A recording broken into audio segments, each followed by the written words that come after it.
वज़ीर आज़म नरेंद्र मोदी 10 मई को तेलंगाना का दौरा करेंगे। बीजेपी तेलंगाना यूनिट की जानिब से इस दौरे के लिए तैयारियां मुकम्मल कर ली गई हैं। मरकजी वजीर कोयला व कानकनी मिस्टर जी किशन रेड्डी ने वज़ीर आज़म के दौरे की तफसील बताते हुए कहा कि अपने दौरे तेलंगाना के मौके पर वज़ीर आज़म मुख्तलिफ प्रोजेक्ट्स का संग बुनियाद भी रखेंगे, जिसकी मालियत जुमला 7,827 करोड़ रुपये की होगी। ये प्रोजेक्ट रेलवे और हाईवे के कामों के होंगे। किशन रेड्डी ने बताया कि वज़ीर आज़म नेशनल हाईवे के कामों का महबूबनगर जिले में ऑनलाइन संग बुनियाद रखेंगे, जिनकी मालियत 175 करोड़ रुपए होगी।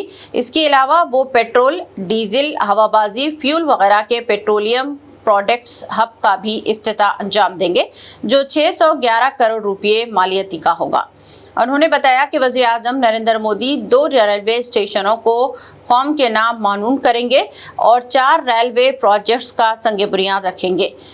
इनमें काजीपेट विजयवाड़ा की तीसरी लाइन का प्रोजेक्ट होगा और कहा गया है कि वज़ीर आज़म नरेंद्र मोदी के परेड ग्राउंड सिकंदराबाद पर एक जलसे आम की भी तैयारियां की जा रही हैं। నరేంద్ర మోడీ గారు మూడోసారిగా దేశ ప్రజల ఆశీస్సులతో పదవి బాధ్యతలు చేపట్టిన తర్వాత మొదటిసారి వారు హైదరాబాద్ నగరానికి వస్తా ఉన్నారు, తెలంగాణకు వస్తా ఉన్నారు. గత పార్లమెంట్ ఎన్నికల్లో తెలంగాణ ప్రజలు పెద్ద ఎత్తున భారతీయ జనతా పార్టీని ఆశీర్వదించిన విషయము, సగం సీట్లు మోడీ గారి నాయకత్వంలో బీజేపీని గెలిపించిన విషయము, పెద్ద ఎత్తున ఓట్ల శాతం కూడా అన్ని గ్రామాలలో అన్ని జిల్లాలలో పెరిగిన విషయం మీకు అందరికీ తెలుసు. ఎల్బీ స్టేడియంలో జరిగినటువంటి సభ తర్వాత వారు 10వ తేదీ హైదరాబాద్ సిటీకి వస్తా ఉన్నారు.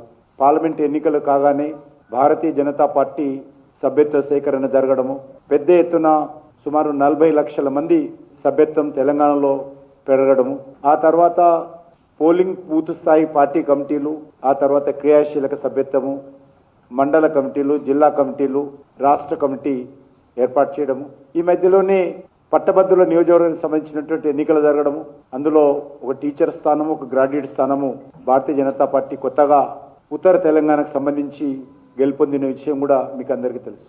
అనేక కారణాల కారణంగా వారి ప్రోగ్రామ్స్ వాయిదా పడింది.